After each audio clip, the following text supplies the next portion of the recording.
कोलकाता के RG Kar medical college में 9 और 10 अगस्त 2024 की वो रात सभी को याद है, पूरे देश को याद है, जब एक ट्रेनिंग डॉक्टर के रेप के बाद हत्या कर दी जाती है। उसके बाद ये मामला सोशल मीडिया हो, अखबार हो, टेलीविज़न हो या हर कहीं चर्चाओं में रहा था और हर किसी की ज़ुबान पर बस एक ही मांग थी कि इस ट्रेनिंग डॉक्टर का जो हत्यारा है उसे कम से कम समय में फांसी के तख्ते पर चढ़ा दिया जाए। लेकिन अगर आज हम 18 दिसंबर 2024 की बात करें तो इस मामले को 4 महीने से ज़्यादा का समय बीत चुका है, लेकिन किसी से भी इस बात की अपडेट पूछी जाए कि उस मामले में अपडेट क्या है, जबकि कोलकाता की पुलिस से इस मामले की जांच सीबीआई तक चली जाती है। सुप्रीम कोर्ट ने भी इस मामले को आड़े हाथों ले लिया था और हर किसी की ज़ुबान पर बस एक ही बात थी, लेकिन 4 महीने के बाद भी शायद इस मामले में कोई रिजल्ट नहीं आया है। यदि और थोड़ा सा आगे चलने की कोशिश करें तो उत्तर प्रदेश का ज़िला जौनपुर का एक थाना लगता है गोरा बादशाहपुर। 30 अक्टूबर 2024 की सुबह का ये वाक़या है। 16 साल का एक लड़का जिसका नाम अनुराग यादव होता है, जो कि अपने घर के पास में खड़ा था। ज़मीन के एक छोटे से टुकड़े को लेकर उसका सर जो था वो धड़ से बिल्कुल अलग कर दिया जाता है और वो 5 बहनों का इकलौता भाई होता है। इस मामले की गूंज भी पूरे हिंदुस्तान में फैली थी। हर किसी की ज़ुबान पर एक ही बात थी कि हत्यारों को कम से कम समय में सज़ा दी जाए, साथ ही उनके घर को भी गिराया जाए। ना तो उनका घर गिरा और ना ही शायद अब 1.5 महीने से ज़्यादा का समय बीतने को है, लेकिन अभी तक भी उस मामले में अगर किसी से पूछा जाए कि अपडेट क्या है तो शायद ही कोई अपडेट बता पाएगा। लेकिन आजकल इन दिनों एक मामला और सुर्खियों में बहुत ज़्यादा तेज़ी से बना हुआ है। ये मामला है बेंगलुरु के एक इंजीनियर का। बेंगलुरु के इंजीनियर ने जिस तरह से वीडियो बनाया और एक पत्र लिखा जो 24 पन्नों का पत्र होता है, उसके बाद फिर हर किसी की ज़ुबान पर, अब चाहे कहीं भी हो, इवन एक व्यक्ति ने तो अपने जो बिल वो काट के देता है उसमें भी आई एम सॉरी लिखा हुआ है, कहा कि हम तुम्हें शायद इंसाफ ना दिला सकें या फिर उसके लिए कुछ ऐसी वो प्रार्थना कर रहा है। यानी कि हर कोई व्यक्ति ये चाहता है कि अतुल सुभाष के मामले में कोई ना कोई अपडेट बेहतरीन तरीके से आना चाहिए और जो अपराधी हैं उनको कम से कम समय में सज़ा मिलनी चाहिए। लेकिन जैसे ही पुलिस ने उन आरोपियों को गिरफ्तार किया और गिरफ्तार करने के बाद उसकी पत्नी यानी कि अतुल सुभाष की पत्नी निकिता ने जो पुलिस के सामने बयान दिए, उसके सामने ऐसा लगता है जैसे क्या ये मामला अब दलीलों पर नहीं बल्कि सबूतों के आधार पर ही चल पाएगा। और अदालत का काम भी ये होता है, अदालत साफ साफ कहती है कि भले ही चाहे 100 अपराधी छूट जाएं, लेकिन कोई एक बेकसूर नहीं पकड़ा जाना चाहिए, उसको सज़ा नहीं मिलनी चाहिए। और यहाँ पर अभी तक लोग जो बात कर रहे हैं वो सिर्फ दलीलें दे रहे हैं, इमोशनल बातें कर रहे हैं, लेकिन पत्नी ने जिस तरह की बात पुलिस के सामने पेश की है उससे तो ऐसा लग रहा है कि वो कहीं बचकर ना निकल जाए। आज की इस कहानी के माध्यम से यही समझने की कोशिश करते हैं कि आखिरकार उसकी पत्नी ने ऐसा क्या दांव खेला जिसकी वजह से पुलिस भी सख्ते में आ गई है। आदाब, नमस्कार, सत श्री अकाल। मैं उस्मान सैफ़ी। आज की जो सच्ची घटना मैं आपको सुनाने जा रहा हूँ, ये सच्ची घटना उत्तर प्रदेश के जौनपुर सिटी की एक महिला होती है। दरअसल वो महिला अपने मोबाइल में जो सोशल मीडिया होते हैं उसके पन्ने पलट रही थी और पन्ने पलटते पलटते अचानक उसके सामने एक वीडियो आती है और वीडियो में एक लड़का होता है। लड़के ने अपने सर पर हेडफोन लगाया हुआ था। उसकी बातें सुनने के बाद वो महिला रोने लगती है, भावुक हो जाती है। और थोड़ा आगे जब वो महिला बढ़ती है तो बढ़ते बढ़ते देखती है कि 3-4 नाम थे जो बहुत ज़्यादा तेज़ी से वायरल हो रहे थे। एक नाम होता है निकिता सिंघानिया, दूसरा नाम होता है निशा सिंघानिया और तीसरा नाम होता है अनुराग सिंघानिया। दरअसल उस महिला के ये तीनों नाम बड़े परिचित से लग रहे थे क्योंकि जौनपुर की वो महिला होती है, जौनपुर के ये तीनों रहने वाले होते हैं। तभी उस महिला ने अपने एक मिलने वाले को फ़ोन लगाया और फ़ोन लगाने के बाद पूछा कि मैं एक न्यूज़ देख रही हूँ, 9 दिसंबर 2024 की शाम के आसपास का वक्त रहा होगा। ये जो न्यूज़ देख रही हूँ, क्या ये न्यूज़ इनकी जो हमारे दोस्त हैं, पड़ोसी हैं, जिनको मैं बहुत अच्छे से जानती हूँ, क्या ये उसकी न्यूज़ है?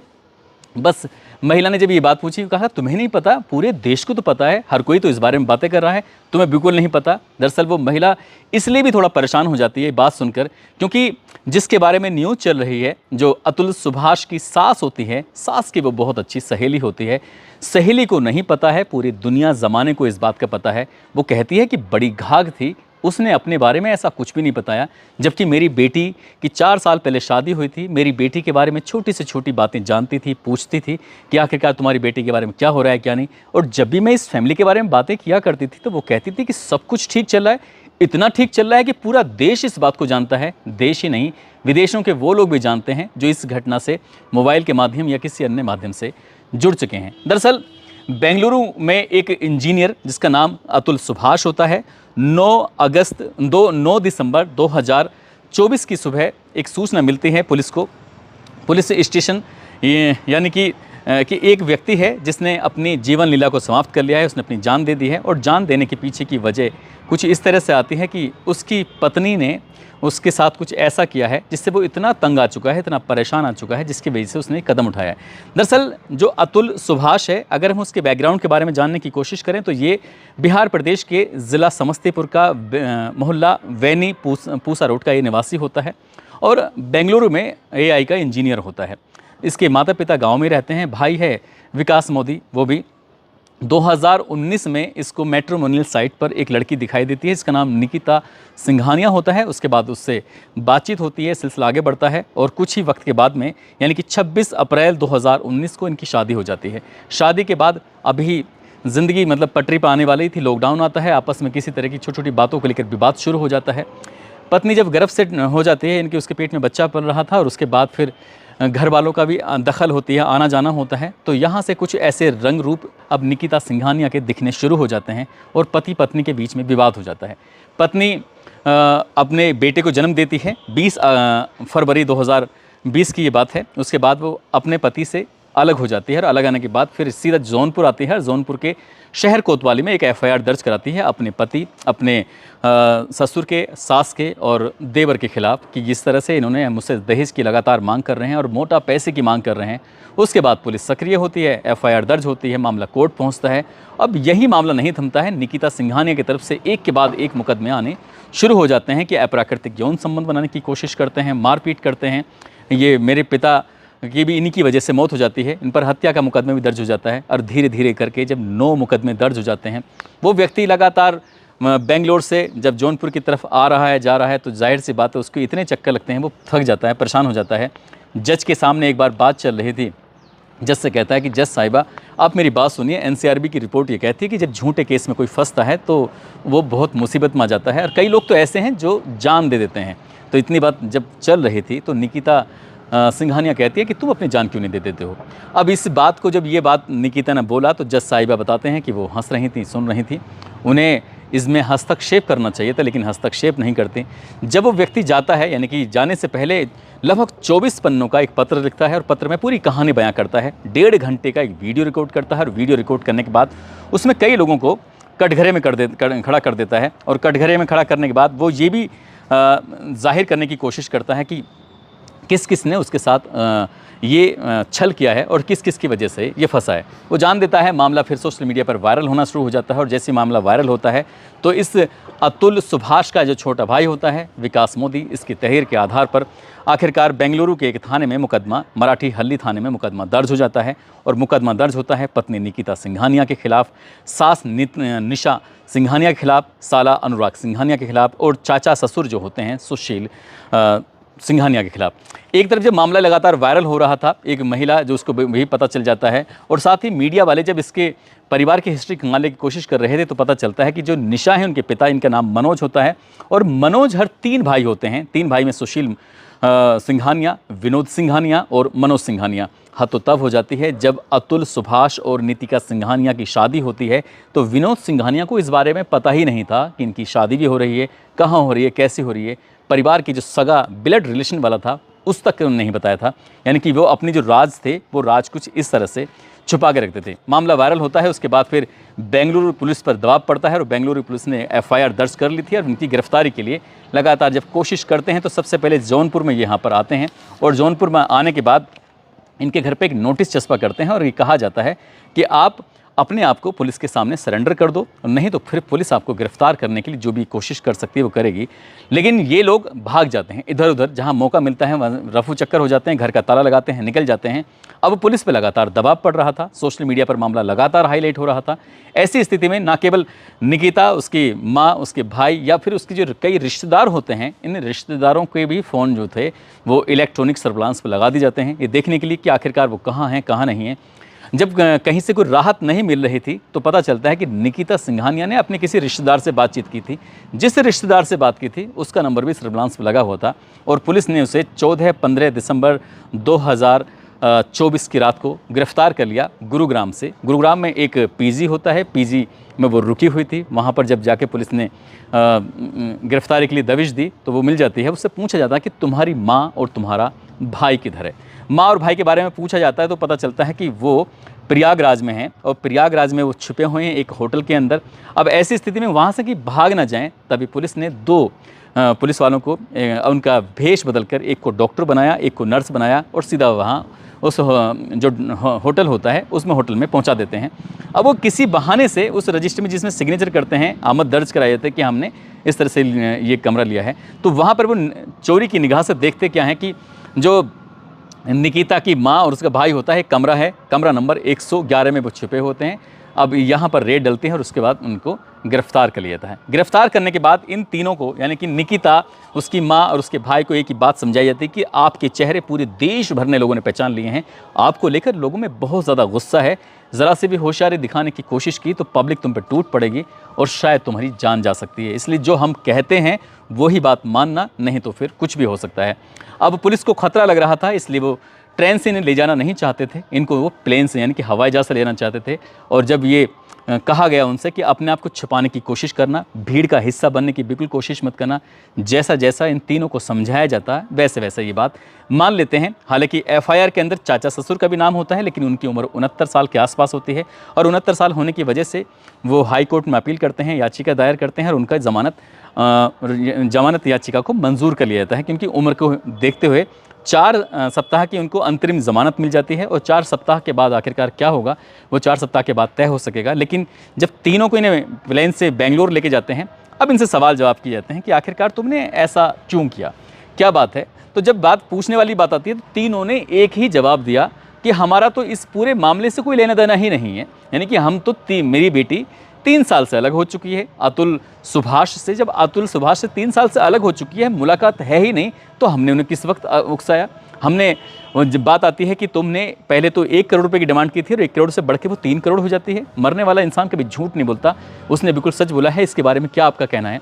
तो इस बीच में जो निकिता होती है वो कहती है कि मेरा पति तो मेरा खुद शोषण कर रहा था और वो शोषण कर रहा था, इसलिए मैंने उसका साथ छोड़कर अपने आप घर चली जाती है और घर आने के बाद फिर अपना काम धंधे में जुट जाती है। वाकई हाँ, मुकदमे ज़रूर किए थे, लेकिन मेरा इस मामले में उसको उकसाने के लिए इस तरह की कोई बात थी नहीं। लेकिन जिस तरह की वो बातें कर रही है उस तरह से लगता है कि वो कितने सलीकेदार है, कैसी है।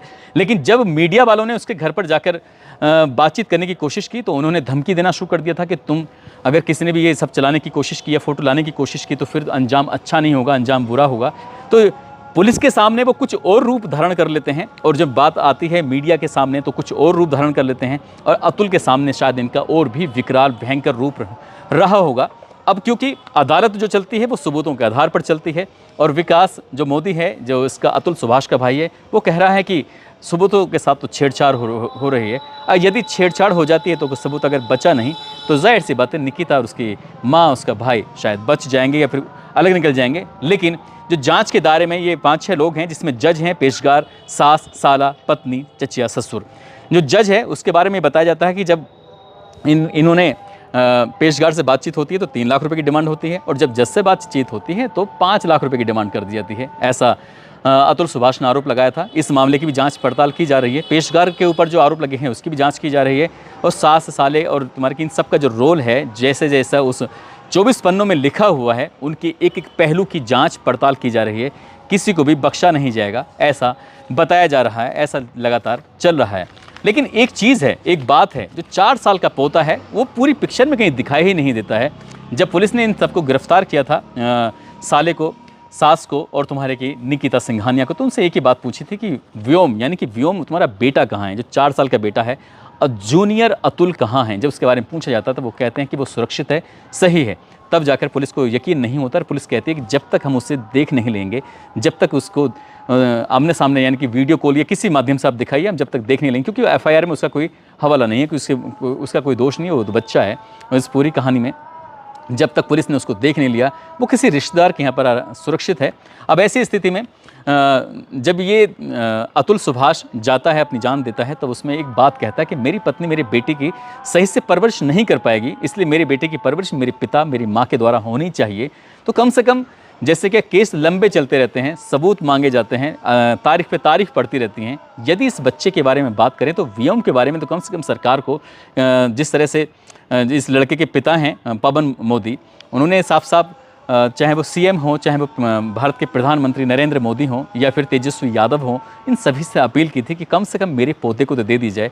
मैंने तो अपने पोते को सिर्फ एक ही बार देखा है, उसे तो कभी गोद में खिलाने का अवसर भी नहीं मिल पाया। यदि हमारी इस वीडियो के माध्यम से, बल्कि जो पब्लिक भी यही चाहती है कि कम से कम उस पोते के बारे में तो जल्द से जल्द समाधान निकलना ही चाहिए। जो उसके पिता हैं वो उस दुनिया में है नहीं, माँ उसकी जेल में चली गई है, 14 दिन की न्यायिक हिरासत में उनको भेजा गया है। उसके बाद ये तय होगा कि उन्हें कितने दिन रखा जाएगा, कितने दिन नहीं रखा जाएगा। तो कम से कम पोते के बारे में तो डिसाइड कर देना ही चाहिए, और ये परिवार के लोगों की आखिरी इच्छा भी यही है।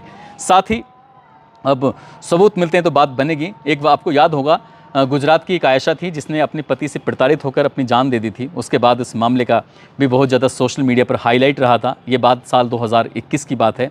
मामला जब कोर्ट में जाता है तो उसके पति को लगभग 10 साल की सज़ा हो जाती है। हम भी यही उम्मीद करेंगे कि कम से कम सबूतों के साथ जिस तरह की छेड़छाड़ के आरोप लग रहे हैं, ऐसे आरोप ना लगें, और जो आरोपी हैं इन्हें कम से कम बड़ी से बड़ी सज़ा होनी चाहिए, ताकि समाज में ये मैसेज जा सके, ताकि जितने भी लोग इस घटना के बारे में चर्चा कर रहे हैं कि जो पीड़ित है उसको कम से कम न्याय मिल सके, उसकी अस्थियाँ किसी गटर में बहाने की ज़रूरत महसूस ना हो। वाकई जहाँ इनको सही स्थान है वहाँ जाकर उनकी अस्थियाँ विसर्जित हो जाएं। दोस्तों, इस पूरे घटनाक्रम को सुनाने का उद्देश्य किसी को परेशान करना नहीं है, किसी का दिल दुखाना नहीं है, बल्कि आपको जागरूक करना है, आपको सचेत करना है। और जाते जाते ये मोहम्मद असलम सिद्दीकी हैं, जयपुर के रहने वाले हैं, पृथ्वी चौधरी हैं, तनवीर खान, काजल, गुरविंदर सिंह सिहीपुर से हैं, अनंत महतो झारखंड से, शानू रांची से, अबूशाद खान मऊ से, उत्तम सिंह राणा, सद्दाम हुसैन, चमन कुमार, नाजिम चौहान, संजय सैनी, राजेश वर्मा, विनोद कुमार, मोहन सिंह, ब्रजेश यादव, इन लोगों ने नाम लेने की अपील की थी। आप सब लोग अपना ख्याल रखें, सुरक्षित रहें। जय हिंद, जय भारत।